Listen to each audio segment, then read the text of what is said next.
This video was recorded live before a canned studio audience.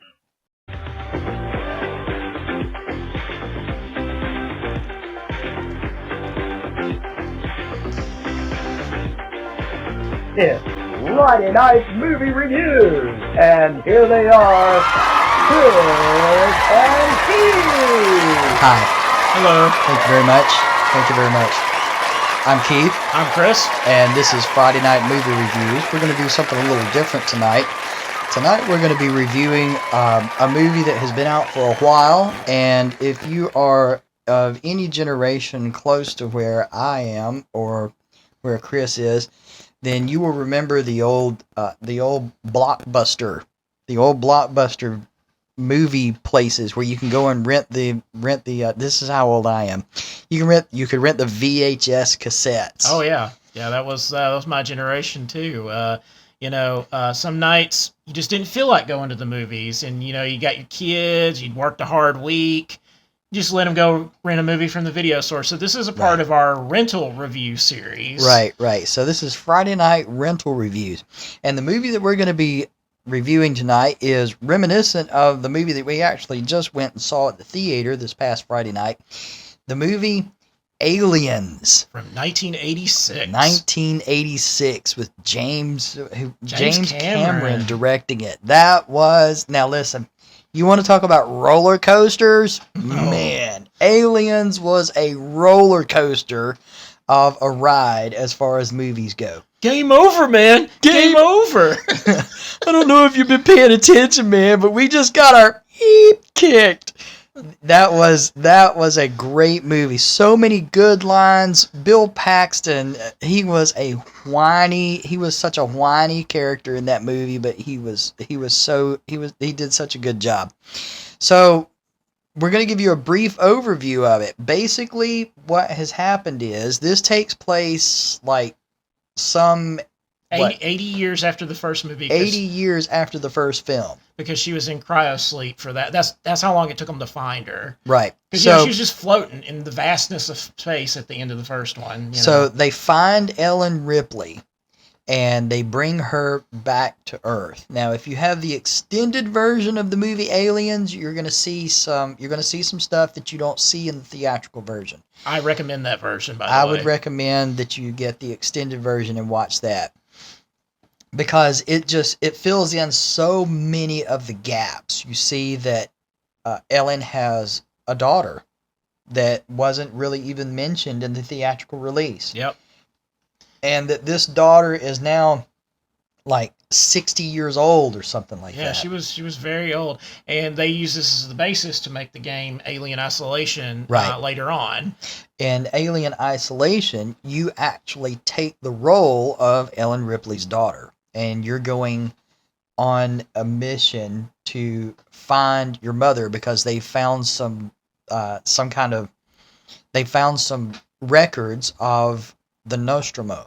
Yep. And they come to the daughter and they say, "Hey, look, you know what? We found evidence for that your mother may still be alive." Mm-hmm. And that's where the game goes. Now, where Aliens goes is it goes back to the planet that the Nostromo was actually directed to in the original film. Yep, where the eggs were, where he got the facehugger on his face.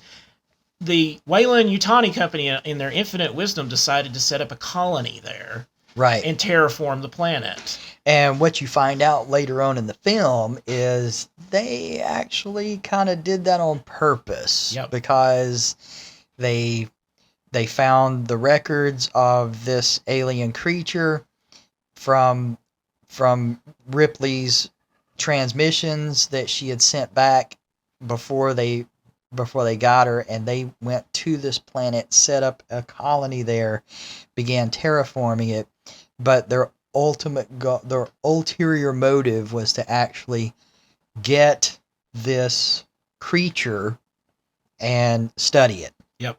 And they goat her into going because she's the only one that has experience dealing with this alien when they lose contact with the colony. And they're not looking at it from the life perspective of the colonists. They're looking at how much billions of dollars they spent on setting this colony up. And they want to go to make sure it's not been trashed and all this kind of stuff. No mention of the colonists at all. It was only Ripley was the one that even thought about them. With the ulterior motive in mind that if the colonists have come across this creature, and that's the reason why they've lost contact, that they can capture this creature and bring it back for study. Yep, and that's where Paul Reiser's character comes in at. He plays the character Burke in the film. He's going to bring back samples. That's his ultimate goal. He don't care about the people. He just cares about money. I mean, they paint this as an evil corporation. They do a really great job in this film of pointing that out. Right. If you didn't like Wayland Yutani in the first in the prequel movies, then you're really not going to like him in this one either, because it just really paints a real bad picture on the Wayland Yutani Corporation. But what they end up doing is they send in a group of Marines, a group of Space Marines, to head up this mission of what they hope to be a search and rescue mission. But when they get there, they realize it's not a search and rescue mission at all.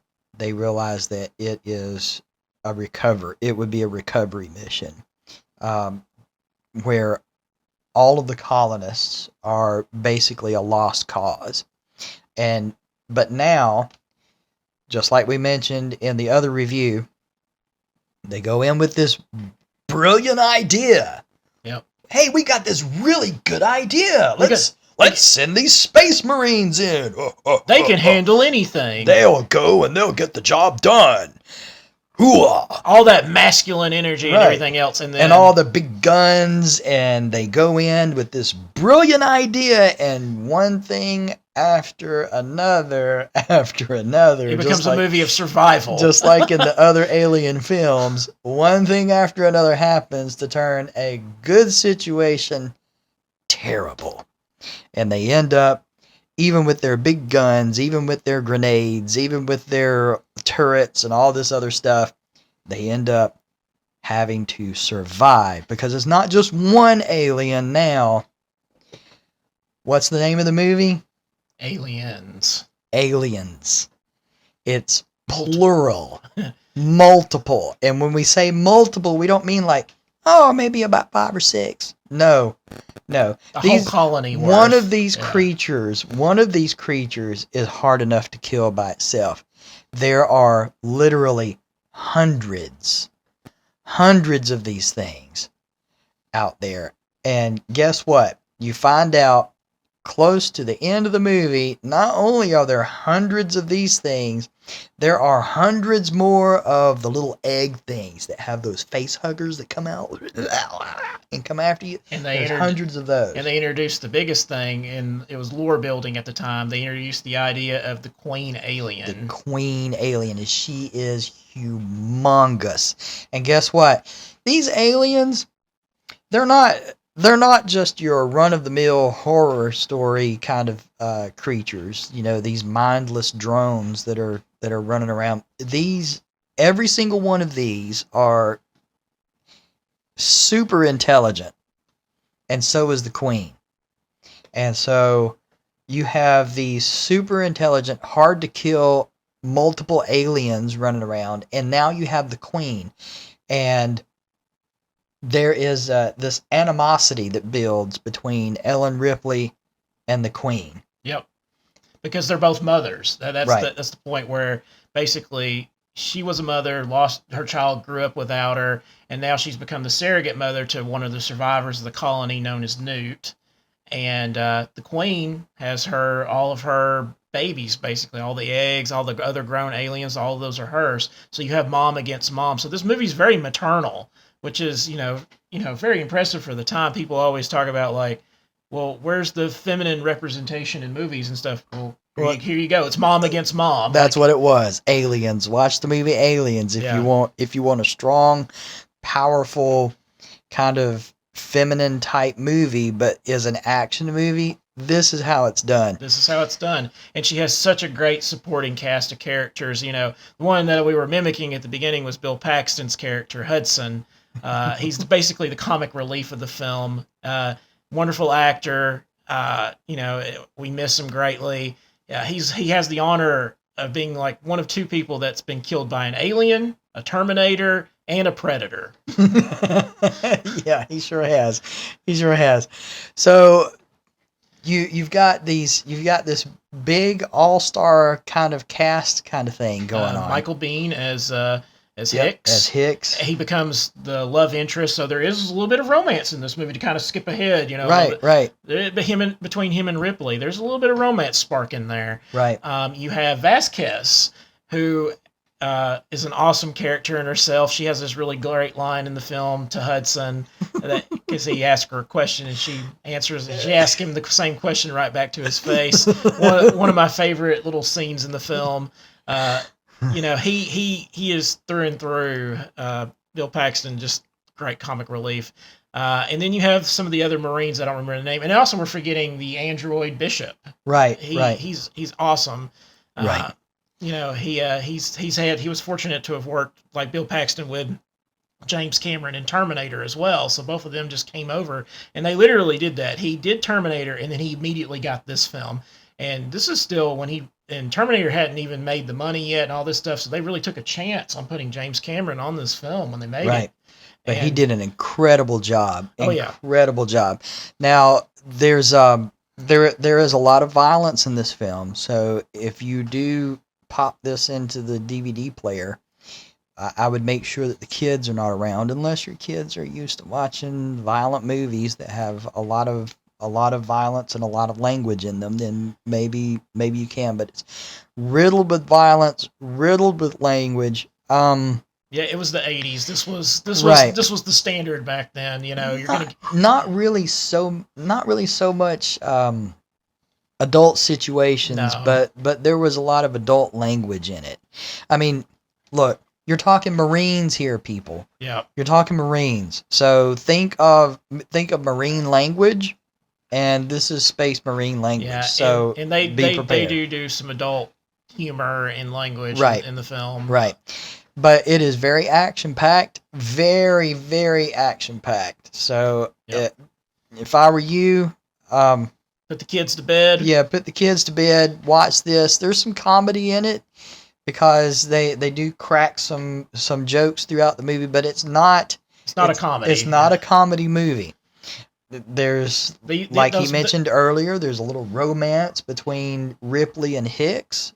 A little bit of romance there, but it's also thriller because it's the aliens. Yeah, it keeps you on the edge of your seat because, like you said, these aliens are hyper intelligent. They're trying to kill them and get to them, and they keep outsmarting our heroines in the film. Like it's just it's frightening. It absolutely is. Right.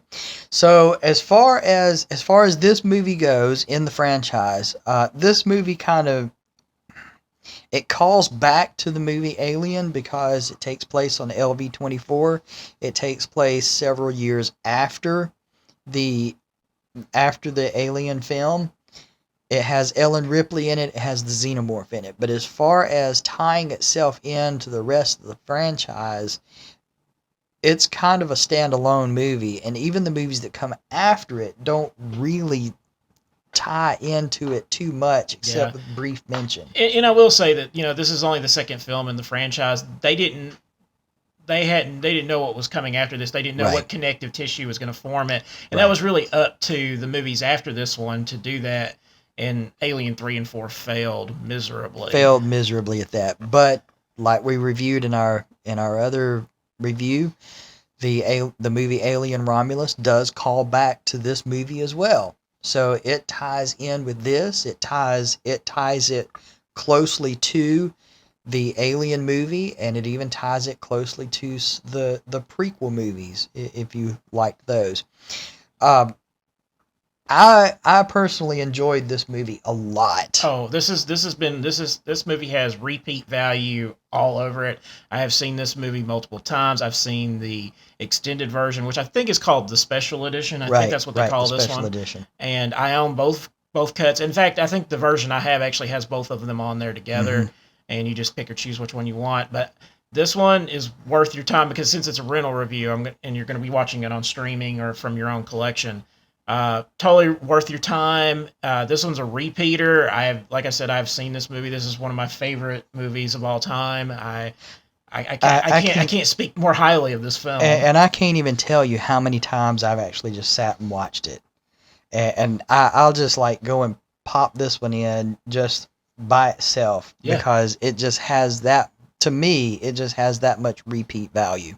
So definitely, if you don't have this one in your collection, definitely add it to your collection because it's definitely worth it. And sit down and watch it without the kids. Don't really know if the wife would really like this one too much. You know how they. She might like the guys in it.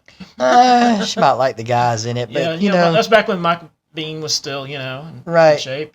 Right. Your girls might say, "Hey, I want to watch a horror movie," and this is probably not the horror movie that she's talking about because this is more of an '80s style kind of action this flick. is the Alien franchise's version of the first Predator movie. Right. That's kind of what I equate this to. Exactly. But as far as ratings go, I'd give this movie a 10 popcorns out of 10. Oh, 10 sodas out of 10, definitely. There's no question in my mind about that. Right. There's nothing I would take away from this movie. There was nothing I would add to it. It's perfect the way it is. Yeah, what more can I say about it? Yeah, definitely give this one a watch if you haven't already seen it. This is a great movie, and what I would do if I were you, if you plan on going to see the movie Romulus, I would probably watch Alien, then watch that one, and then watch Aliens before you go and see this movie, just so you can kind of have a refresher, because it does tie so closely in with with these two movies, and just binds them together. Yep. So, I would definitely give it a watch before I went and watched the movie Alien Romulus. That's our cue to go. Yep. Remember to like, share, subscribe. Make sure you hit that bell notification for when our next video drops. Please leave a comment in the comment section. Maybe there's a video you want us to review even. Let us know, because we'll be happy to review it. Right. Remember to tell your family and friends about us. Let them know to subscribe to the channel as well. And hey, you know what? Sit down, watch this, and enjoy your movie. Yep. Thank you for joining us. We'll see you next time.